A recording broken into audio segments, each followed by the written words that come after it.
Hello and thanks for joining me. This is TV1 News.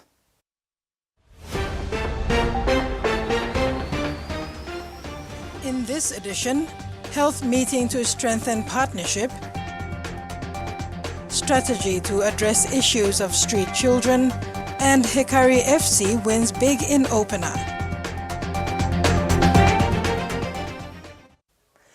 East New Britain Governor Michael Marum and Pomeo MP and Minister for Health Elias Kapavore recently completed a comprehensive electoral visitation program across Pomeo District and parts of the Gazelle and Binding areas. This initiative included engaging with communities and assessing development projects. They commenced their journey aboard MV Pomeo 2, traveling to East Pomeo.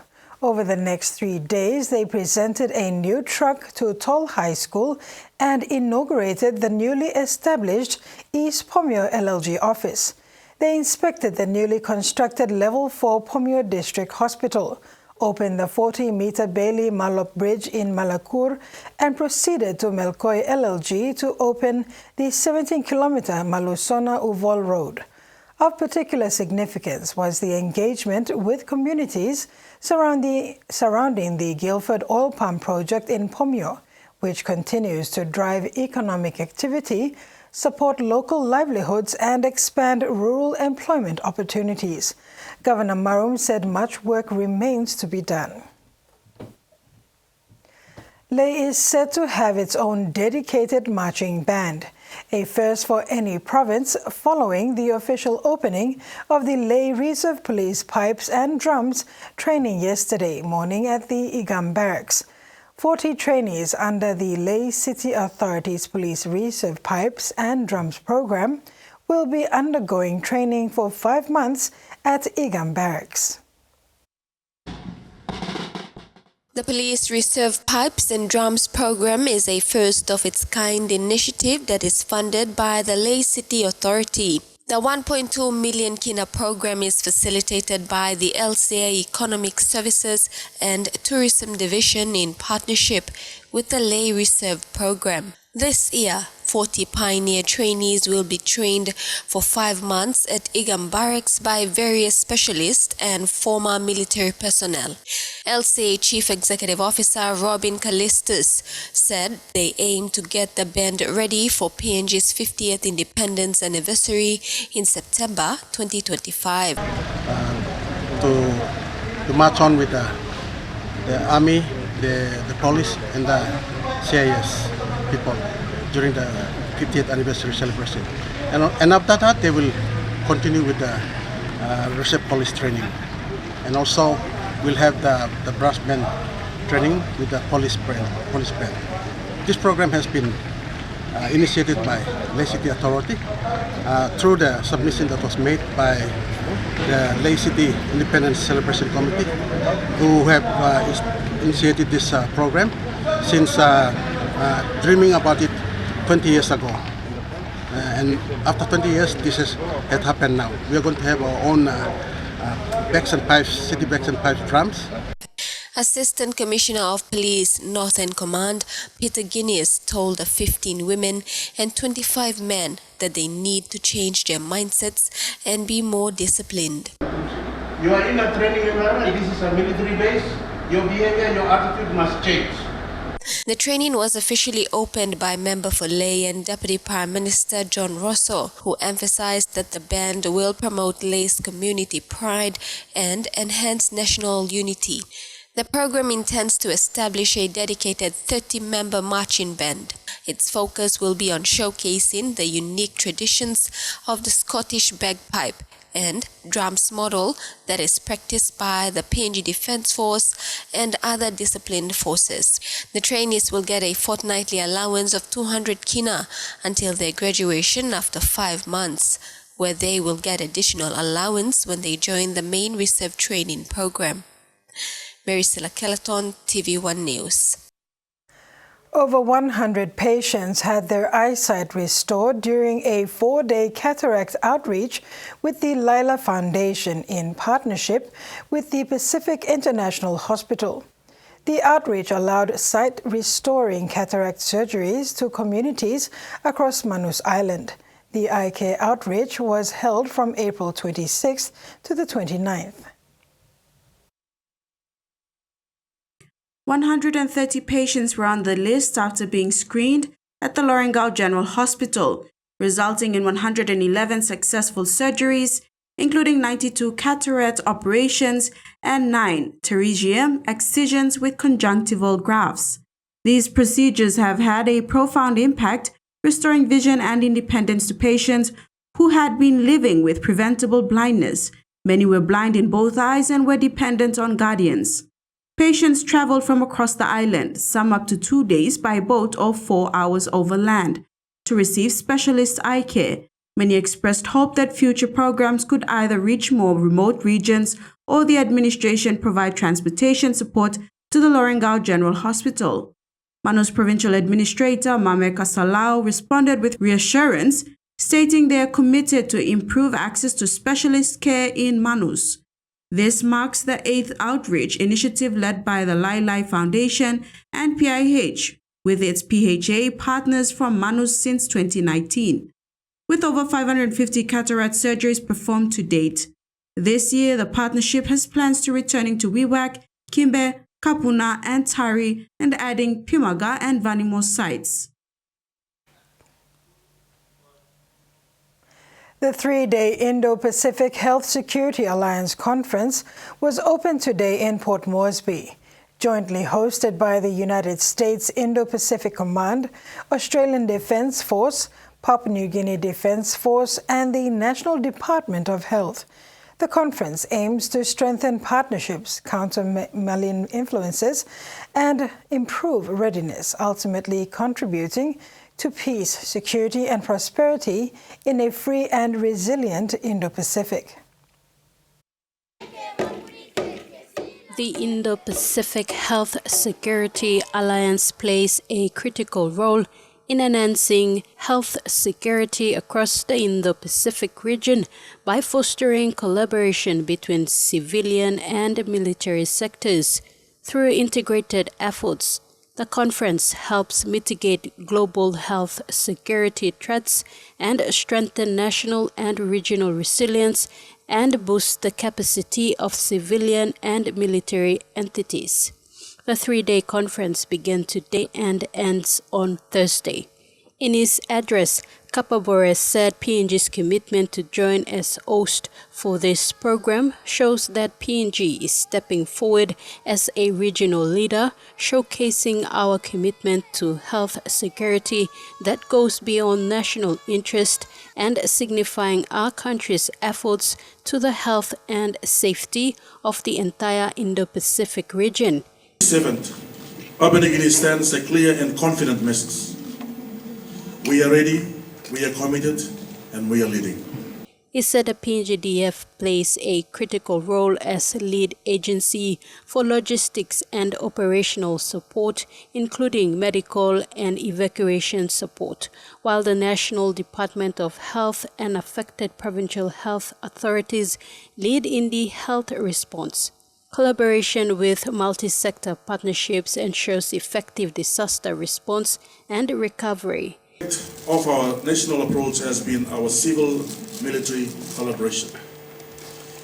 Opportunities of collaboration between civilian, military, and security sectors in Papua New Guinea span a wide range of emergencies, including man-made, environmental, and public health threats. He said despite making efforts, PNG continues to face challenges such as manpower and funding, a lack of coordinated disaster response, and a limited understanding of roles and responsibilities, something that thoroughly needs to be addressed in this meeting. Tracy Pa, TV1 News. You're watching TV1 News. We'll have more stories after the break.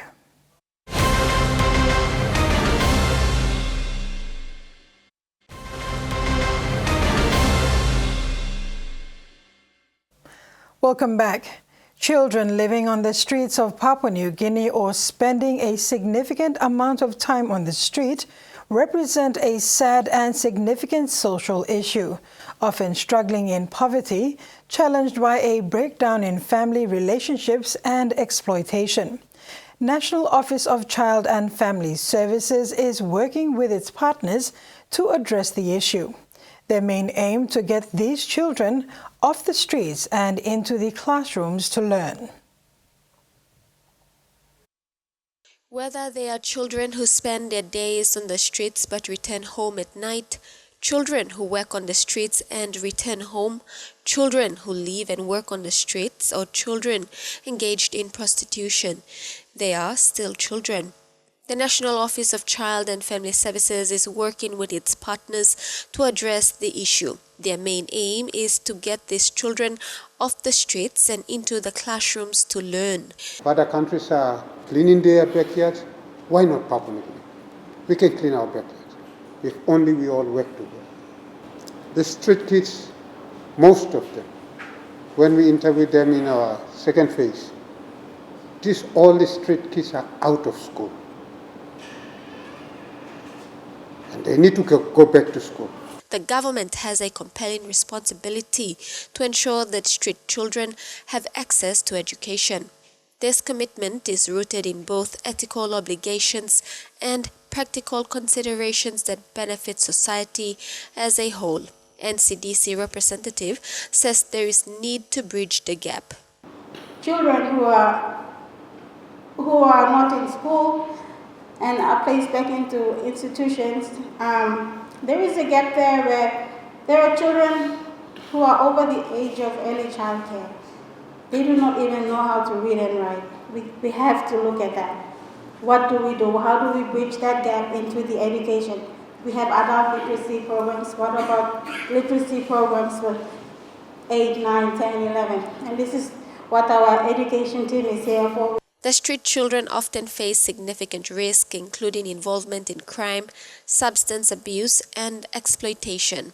By integrating them into educational systems, alternatives can be introduced that promote social stability and reduce potential threats to public safety. Education provides these children with skills and opportunities that can lead to lawful and productive lives. Established in Waigeni, we see street children hanging around in the street corners. We want these kids to go into classrooms. So you done very well when we got the data and got the names, and we identified those kids in the first two processes. Now the second layer is to carry general awareness.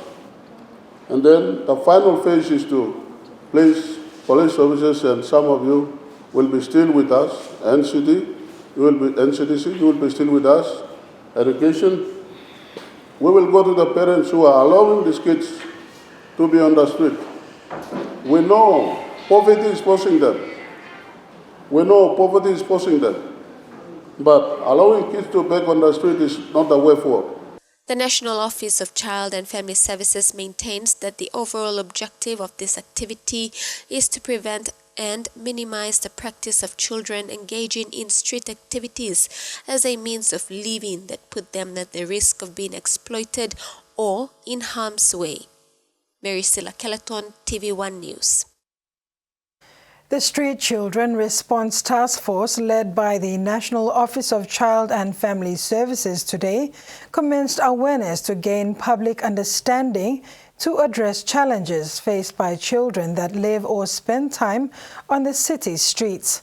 Today, the task force team set up tents starting conversations at Koni, Town, Foodland and 9 Mile.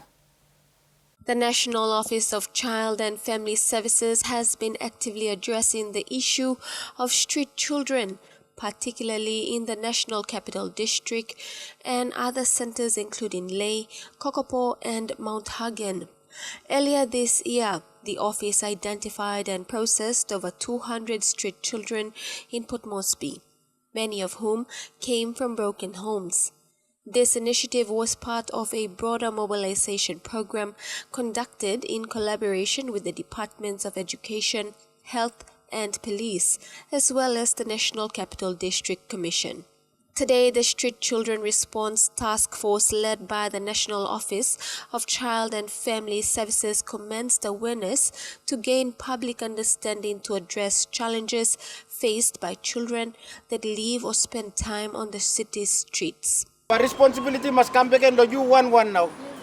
You know me, Papa, Mama. If you want you guardian, you must make sure you come up with some guardian blame. So if you want Papa, Mama, you must come up Papa, Mama blame. But no can you see me not talk. You go salim kai lo roto kai no sem. Or you go pickpocket lo narplaman na salim na yumi kai. This like passing. Me bla talk sem. You must stop him. Now, if you walk about the street, you got plenty street kids here in the city of Port Moresby. Plenty too much. Now, all that is the street kids, they are not going to school.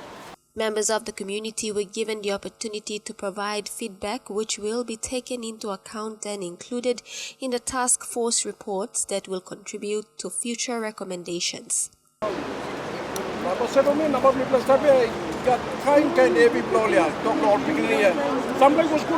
Vast majority of the kids are still in the settlement selling betel nut, smoke.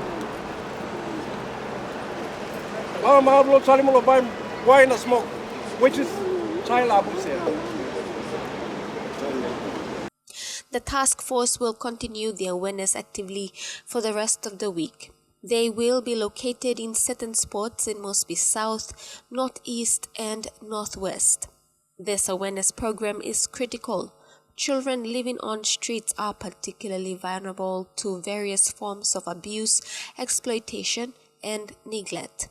The national government is obligated to protect these children from harm and ensure their rights to safety, education, and healthcare are upheld. Marisila Kelaton, TV1 News. K92 Mining Limited, the operator of the Kainantu gold mine in Eastern Highlands Province, has achieved another major construction milestone in its operations with the announcement of the successful installation of the SAG and ball mill circuits at its Kainantu mine. This is the third stage of K92's expansion program, and the new mills will process 1.2 million tons of ore per annum. The ball mill installation was officially completed on April 19th, and the SAG mill installation was completed on April 23rd. With the installation of these two new grinding machines, its capacity has been increased to 1.2 million tons per annum. Following this significant milestone, K92 Mining remains on track to begin commissioning the Stage 3 plant expansion this quarter and hand over to operations in the fourth quarter, setting the stage for the transformation of K92 into a Tier 1 mid-tier producer. K92 Mine in a statement said it is on track with construction activities progressing well, seeing approximately 75% of the growth capital either spent or committed as at March 31st, 2025. K92 expects to be an even larger contributor to the growth and economic prosperity of Papua New Guinea and the local communities with the completion of these expansions. Key highlights over the life of mine include the creation of an extra 500 plus jobs during the expansion phase, investment of 1.5 billion kina capital into the country in 2024 and 2025, an increase in exploration expenditure to 120 million kina by 2026, an increase in production numbers, and increased spending on local expenditure, among others. In its inaugural CARES Awards last week, K92 CEO John Lewins highlighted the performance of this mine in 2024. We paid 51 million in payroll tax. We paid 34 million in royalties. We spent over 600 million in capital. We spent 370 million on local expenditure. We spent 12 million on community benefits program. We spent 108 million on community joint venture companies. We spent 63 million on exploration, and therefore we're the largest explorer in Papua New Guinea. And by the end of the year, we employed almost 2,000 people, 93% of whom are from Papua New Guinea. Lewin says with the completion of Stage 3 expansion, K92 is focused on delivering a world-class mine and further support the economic growth of Papua New Guinea. Ruth Rongola, TVWAN News. In a historic achievement, Tedi Mining Limited has recorded an unprecedented 1.85 billion kina in revenue for the first quarter of 2025, delivering 681 million kina in net profit after tax. Prime Minister James Marape has applauded this milestone, calling it a testament to the success of national ownership and resource stewardship. Prime Minister James Marape has applauded Tedi Mining Limited for the exceptional result, which shows that Papua New Guineans can achieve when entrusted with the management of our natural resources. Marape says Tedi, being 100% nationally owned, demonstrates our revenue and profits can flow back to our landowners, provinces, and the national budget. The Prime Minister highlighted that early policy decisions, including the extension of Tedi's mine life to 2050, have paved the way for increased output and financial returns. OTML is projected to generate over 40 billion kina in benefits over the next 26 years, including dividends, royalties, taxes, and compensation payments. Marape emphasized that these profits will be reinvested into critical areas such as education, healthcare, and rural development, ensuring the benefits reach landowners and impacted communities. The Prime Minister also reaffirmed the government's commitment to environmental and social standards, ensuring the mine's extension does not compromise the rights of the people or the environment. Looking ahead, the government plans to transform the Tabubil-Kiunga corridor into a diversified economic zone, focusing on downstream processing, agriculture, training institutions, and renewable energy. Infrastructure development is also a key priority. Under the Connect PNG initiative, new road corridors linking Western Province to the Indonesian border and other regions are set to unlock commercial opportunities and safeguard mine operations during dry weather. Tedi Mining Limited's record-breaking performance is a proud moment for Papua New Guinea, showcasing the potential of national ownership and sustainable growth. Freddie Moe, TVWAN News. And now for the finance news. The kina closed lower at $0.2449 in the interbank market. At Bank South Pacific, our kina was buying $0.2374, $0.3646 Australian dollars, $0.2020 euro, and 33.75 Japanese yen. Looking at commodity prices at New York close, gold, coffee, cocoa, and crude oil closed higher. Cocoa closed lower and the rest closed the day unchanged. And on the stock market, the Dow Jones closed lower, the ASX closed lower, and all ordinaries closed lower as well. You're watching TV1 News. Regional news is next. Stay tuned.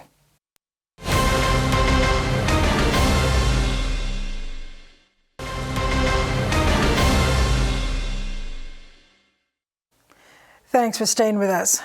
More than 15 scientists and filmmakers from the National Geographic Pristine Seas began an expedition today to study the health of Tuvalu's marine environments in the hopes of advancing ocean conservation. The months-long research expedition will explore Tuvalu's ocean, from deep sea to lagoons to coral reefs, a majority of which have never been studied in depth before. The expedition is a partnership between Pristine Seas and Tuvalu government. Pristine Seas will share data gathered during the expedition with the country's government, which can be used to inform ocean management plans and help Tuvalu officials decide which parts of their ocean to protect. This expedition comes at a crucial time as Tuvalu is in the process of developing its national ocean policy to ensure the protection of their waters. Vote counting is continuing in 16 seats with very tight races in the Melbourne electorates of Goldstein and Kooyong. While in the Senate race, the Nationals' deputy leader is set to lose her seat. One of the most consequential results that we've got a recent update on is the seat of Melbourne, and that is the seat, of course, owned by Adam Bandt, the Greens leader. It is a very tight contest, and there has been a swing away from the Greens of about 8.7%, but I can bring you an update recently from Anthony Green. He says that the AEC is now releasing preference counts between the Greens and Labor in Melbourne, and at this stage preferences are flowing 75% to Labor and 25% to the Greens. So it is concerning for Adam Bandt, but it's not over yet. Last we heard from him, said that he remains confident. It hasn't been a great result for the Greens in the House of Representatives. They've already lost 2 seats. A third is still unknown. And then, of course, there's Adam Bandt's seat of Melbourne. So some really interesting things to watch there for the rest of the day. We also, of course, are still waiting on news in the seat of Monash, in Fremantle, Goldstein, Zoe Daniels' seat, the independent there. We still don't know about that. And the seat of Kooyong as well. So some really close races where preferences are being counted and recounted at the moment. And as you say, the Senate, the Nationals' deputy leader, Perrin Davey, says that she's shattered to find that she will likely lose her Senate seat, and she's putting the blame squarely on the Liberal Party. The Nationals and the Liberal Party ran a joint Senate ticket in New South Wales this year, and she says that the Liberals' unpopularity is to blame for what could be the result for her. And who are the front runners in the race for a new Liberal leader? Well, the Shadow Treasurer Angus Taylor seems to be the most popular name, the Shadow Immigration Minister Dan Tehan, and of course the Deputy Leader Susan Lee. And there was a fourth, and that was Andrew Hastie, the Shadow Defence Minister, but we heard late yesterday that he wouldn't put his name forward. So the party has to do a bit of soul searching, as we've been saying, and consider whether or not it moves more to the right or whether it moves to the centre. And there have been certainly quite a few Liberal MPs and senators, publicly and privately, who've been talking about the need, they believe, for the party to move to the centre. We've also heard today from Penny Wong, the Foreign Minister. She was out talking this morning about what she thought went wrong for the Liberal Party on Saturday night. I think if you look at the metropolitan electorates around the country, overwhelmingly, Australians who live in cities and suburbs looked at the Liberal Party and said, you don't represent my aspirations, you don't reflect the things I'm worried about, you don't reflect where I want to go. And that is the clear message from the election. There's also been a lot of talk today about women and the Liberal Party, talk about the fact that in 2022 there was a review, there was discussion of gender quotas to try and get more women into the party. It's been rejected as an idea that's not a Liberal idea, but we've had lots of Liberal women publicly and privately, and even some Liberal men as well, former MPs and senators, saying that gender quotas really need to be considered if the party is to get more women essentially on board. While 16 seats are still too close to call, Labor is guaranteed a sizable majority in the lower house with 85 seats at last count compared to the coalition's 49. The Prime Minister, with a certain swagger, returns to work. Hey, gang. Ascending Capitol Hill, arguably at the peak of his political power. We've been an ambitious government, we'll continue to be an ambitious government, but we won't get carried away. It'll be hard not to. Saturday's election delivered a Labor landslide, decimated its political rivals and achieved Anthony Albanese's long-held ambition. I want Labor to be the natural party of government, but it's very clear that we will have a substantial majority in the House of Representatives. No majority in the Senate, but Labor looks to have increased its numbers and may be able to solely rely on the Greens to pass legislation the coalition opposes. The Greens are now in sole balance of power in the next parliament. a power he's being warned to use wisely by a Prime Minister with policies he's determined to implement. We have a clear mandate to build more housing. The key is supply. The key is supply. Get out of the way. The Greens housing spokesman who opposed Labor's plans in the last parliament is out of the way and out of the parliament, one of the party's casualties on Saturday, on a night that saw voters reject a lurch to the left and right. There's a lot of blame to go around here. And one senator's directing it all at leadership aspirant Angus Taylor. The economic narrative was just completely non-existent. I'm not quite sure what he's been doing for 3 years. But party stalwarts say their problems run far deeper than that. I think as a party, we have lost our way. We have failed as a political movement to keep up with the values and priorities of contemporary Australia. After back-to-back losses, the Liberal Party is now in the grip of an existential crisis, riven with factionalism and unable to articulate what or who they stand for. It's a problem that started at the state level and is now being echoed across the country. It's considered the dirtiest race in the country, and this year's Kamfari endurance event has once again delivered on its promise of rough mud fun. Lining up to face a brutal 4-hour test of mental and mechanical fortitude. It's a 100% new track this year, so no one along this line has anticipated and seen what's ahead of us.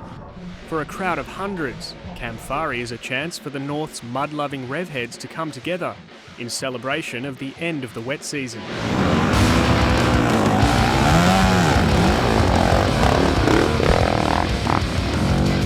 Digging deep to escape a grueling quagmire, riders battle heat, obstacles and back-breaking work to save their bikes from the swamp. We've seen people hit trees, we've seen people get bogged, so many people vomiting. While many stay high and dry, brave spectators join in the drudgery, wading in to lend a helping hand. This is a pretty good mud section, eh? This is definitely going to test me out. This is only the second lap. Imagine what it's going to be like in 4 hours. The conditions at this year's race have broken up the pack, with some favourites still yet to complete their first lap 1 hour in. Kamfari is truly living up to its reputation as the Northern Territory's muddiest test of endurance. We've chosen this area because the Kamfari is an iconic floodplains mud race. So we want the guys to struggle. We want our quad racers and our bike racers to actually prove their skills. An enduro racer herself, Vice President of the organising club, Wendy Hogarth, says the dynamic race format keeps men and women coming back year after year. The good thing about an enduro, even if it's on a shorter track, every time that you go for another lap, the tracks change. You know, people have ridden over it, so there's rocks are different, things look different. The test of mind and machine, no match for winner Daniel McInnes, his first victory in over 10 years. Definitely proud of it. It's a tough race, and I'm just glad to be a winner again. And while the mud will wash away, just finishing this race at all is an achievement worth getting messy for. Estate planning before your own death can be confronting, but for parents who will one day leave behind children with disabilities, there are additional complexities. Advocates and legal experts say it's critical plans are put in place early so that the person with disability can continue living safe and happy lives long after their parents are gone. It's baking time at Eli Dickinson's house in Perth. The 34-year-old lives with cognitive disability and communicates through assistive technology. It is very important to me to choose how I live my life. Mum Jackie Mills says Eli's autonomy now and into the future is a top priority. Eli's been living in his own home for about 15 years. It's really important that Eli's standard of living and that his quality of life are maintained. To make sure that happens, Jackie has set up what's known as a microboard. It's a group of people legally bound to Eli and chosen by him to help make decisions about his future. That becomes an especially important role when parents or other key caregivers are no longer around. While microboards are one solution, parents are also encouraged to set up a will or a trust to make long-term provisions for their child's needs. Whatever the approach, experts say it's important plans are put in place well before they're needed. If you leave it to when there's a crisis, that is not going to make things better. You need to have those conversations regularly, early, with all the right people. If you don't think about these sorts of issues, then you're really leaving all of that to whoever comes after you to make the decisions about. And that may be fine, but it might not be fine. When I'm no longer here, I want to know that Eli is safe. It's also really important to me that his agency is upheld across his life. Hard conversations, but important to have. And that ends the news segment. Sports is next. Stay tuned.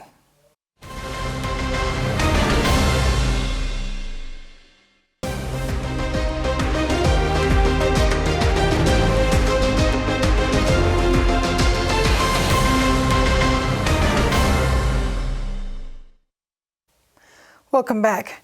Papua New Guinea champions Hekari Women's FC have made the perfect start to their OFC Women's Champions League campaign with 12-0 thrashing win over the American Samoa's Pansa.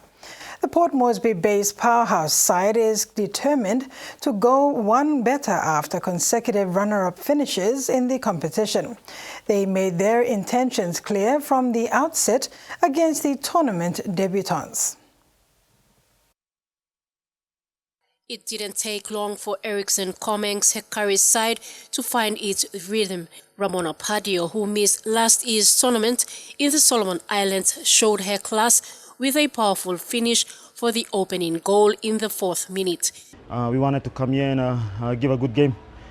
We know it's going to be tough for the first few minutes, and after we started to score goals and looking good for our team. Well, we can take a lot of positive stuff out of that game, and looking forward to play Auckland United on Thursday. Hekari squandered a couple of chances before striker and captain Mari Kaipu bagged the first of 4 goals in the 16th minute, with her second coming 2 minutes later. Kalista Manio headed home the 4th goal in the 21st minute before Kaipu completed her hat-trick in the 25th and scored her 4th 2 minutes later. Pansa had started the match marking on 1, but the team reverted to more of a low block midway through the half, and the tactic helped stem the flow of goals. Our next match, we'll talk more about regrouping and more communicating on the field and more running. But we'll do good. However, Hekari spent the remainder of the half largely frustrated by their inability to continue to penetrate the defense before a long-range effort from Michaeline Butubu squeezed past the Pansa goal. As strikers and midfield, we have to work on our combinations and just our movement up front. To our fans and families back in PNG, we are so grateful and thankful for your supports back at home. Thank you for your supports that has boosted us in our games today, and hopefully it will continue to our next game. At halftime, holding a commanding lead at 7-0, Hekari made a raft of changes to give squad members a run ahead of what will be a much more demanding second match in Group B against defending champions Auckland United on Thursday. Kaipu led the team again to a commanding finish. Susan Oreape, TV1 Sports. Top PNG athlete and 2023 Pacific Games gold medalist in decathlon, Karo Iga could be the dark horse for the Palau Pacific Mini Games next month, given the form he's in at the moment. The 24-year-old Central native who hails from Kalo Village, Rigo, made history for PNG when he snatched the first gold medal in the ongoing events. With just over a month away from the mini-games, Karo's key focus now is more on multi-events, which he hopes will provide better medal prospects for PNG. Karo, who is training at the National Sports Institute Goroka, specializes in decathlon multi-events, including high jump, long jump, and the 100-meter and 400-meter relay races. Karo has been focusing on refining his techniques in various disciplines of decathlon. He understands that success in multi-events requires versatility and the ability to perform well across different track and field events. Event for me, decathlon, multi-event. So now I'm training high jump, long jump, maybe relay, 100 meter and 400. Okay. Yes, sir. While he's not looking too far ahead, Caro is positive and staying focused on his training process, which included attending the Philippines Championship in Manila last weekend along with fellow elite athletes. Right now, in the field, we training, we focus on mini Pacific Games. We start 2 months, almost 3 months now. So me training, prepare, look forward to it's like mini games. Yeah. Caro said having strong competitions against fellow athletes, 400-meter hurdler Daniel Baul and Benjamin Aliel, should add some value to their preparation and boost their stamina. As dates for the games draw closer, Caro said his body is feeling good and very confident that the team will do well in Palau. Yeah, I'm confident. I'm running good last time. I can jump in PB again. Long jump. Long jump. Terry Longwood, TV1 Sports. Papua New Guinea's rising young squash sensation Timona Liskribic was impressive at the Luxembourg Squash Junior Open held over the weekend in Luxembourg City. Young was among 85 entries from 13 participating countries. She went under a baptism of fire against high world ranking players from across Europe. Young Kribic took off to a flying start, winning 3 matches and losing 1. It was a good match that got the youngster playing a good strategy, resulting in her winning the bronze. Luxembourg Junior Squash Open was a really fun experience for me because I got to play different players and they all had different strategies. So every match I had to change my tactics according to their play of match. I did want to make it in the finals to come first or second, but at least I made it on the podium. Current PNG male Paralympic sprinter Stephen Abraham's eyes are set on a podium finish in the upcoming Pacific Mini Games in Palau next month. The 23-year-old mixed Central and Milne Bay athlete was part of a recent training camp held at the National Sports Institute in Goroka to help prepare members of the national squad, which would include lead-up competitions before departing for Palau. Apart from the 13 athletes that recently took part in the Philippines Championships in Manila, the 100-meter, 200 and 400-meter para-sprinter remains focused, committed and consistent with his individual lead-up training as prelude to a number of important domestic competitions in coming weeks, which he hopes would set a strong platform for him. So far so good, training alright, something alright. Just me last month Kamanta lo preparation lo Palau Games, Mini Pacific Games lo training lo so mikam lo niya training lo niya alright because lo grass na I'm challenging, so thank you. He said the ideal NSI facility and the conducive environment, let alone the coaching staff and senior athletes, have pushed him to maximize his training, including speed, strength and endurance.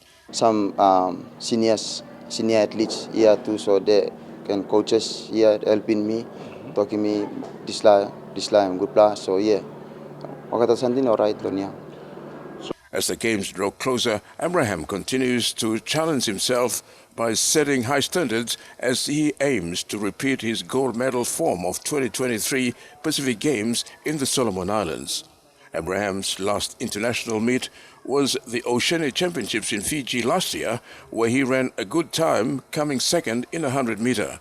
He later picked up gold in the 200-meter event, where he did well against top para-athletes from the Oceania region. Prior to the Oceania meet, Abraham spent 2 months training on the Gold Coast. So lo Fiji, last international migol on up lo Oceania. So 100 meter blow me, alright. Me come second. Nah, me come second, but you know, lo category blow me plan, bam no maximum last something. So because me blow para.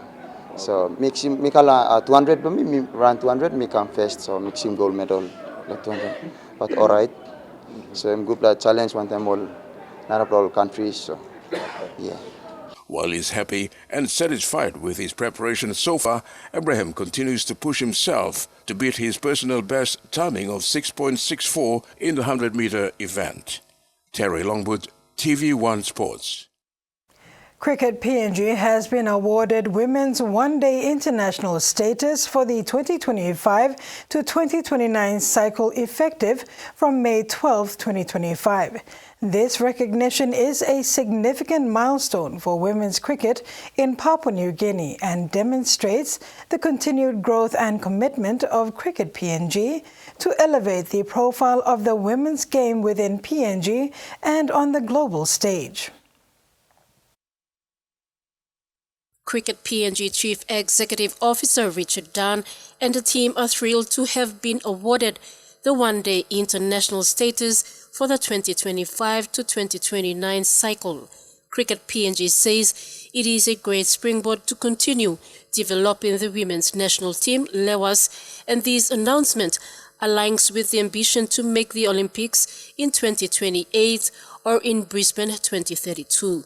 The milestone is a testament to the hard work and dedication of the players, coaches and staff involved in the women's game here in Papua New Guinea. The announcement comes following the annual update of the International Cricket Council Women's T20 rankings on May 1st. Scotland and Thailand had retained their status through qualifying for the ICC Women's Cricket World Cup, with the remaining positions to be filled by the next three highest-ranked members. Cricket PNG retained its one-day international status based on its continued strong performance. Meanwhile, the expansion of the ICC Women's Cricket World Cup to 10 teams in 2029 presents new opportunities for more teams to compete at the highest level. Susan Oreape, TV1 Sports. New Zealand women and South Africa men were crowned HSBC Sevens 2025 champions after securing stirring victories at the HSBC Sevens World Championship in Los Angeles.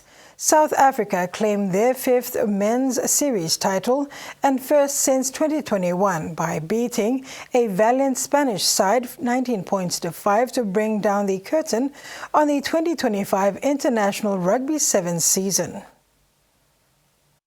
To get us started. South Africa team never stopped believing. They played 5 phenomenal games and were unstoppable. Spain was ranked 10th in 2024 and have never won a series event, so a silver medal represents impressive progress. The women's final featured Olympic gold medalist New Zealand and reigning SVNS champions Australia, who have played out some epic encounters over this series.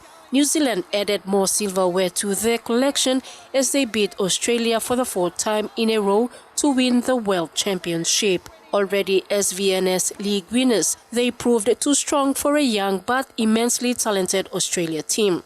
HSBC Player of the Match, Georgia Miller, scored a marvelous try to get her team going, picking up from her own 22 to score her 29th of the season.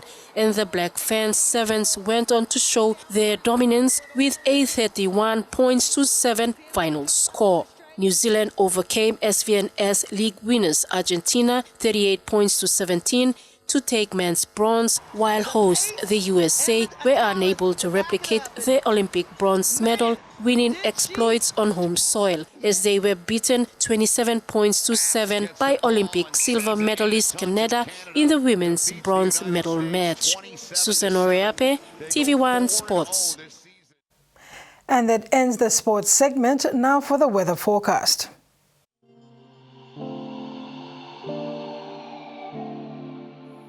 Southern region, Port Moresby, Daru and Popondetta, cloudy periods with rain and possible thunderstorms and potential for flooding. Alotau, cloudy with rain and possible thunderstorms. Womase, Lae, cloudy periods with rain and possible thunderstorms and potential flooding. Wewak and Vanimo cloudy with few showers then rain drizzles. New Guinea Islands, Kokopo and Rabaul partly sunny to cloudy evening with few showers then drizzles. Boka cloudy with evening few showers then rain and thunderstorms. And Highland, all centers cloudy with rain and possible thunderstorms and potential flooding. Coral seas moderate to patches rough with easterly to southeast winds of 20 to 33 knots. Solomon seas smooth to slight with northeast to easterly winds of 5 to 15 knots. Bismarck seas smooth to slight with northeast to southeast winds of 5 to 15 knots. Pacific Ocean, seas smooth to slight with northeast winds of 5 to 15 knots. And coastal waters north of Cape Vogel to Huon Gulf to Finchafen, seas 0.5 to 1 meter. Waters of Long Island to Medang to Wewak to Vanimo and northern PNG and Indonesian border, seas 0.5 to 1.5 meters. And waters of New Ireland and Bougainville, seas 0.5 to 1.5 meters. And that ends another edition of TV1 News. Do take care out there and good night.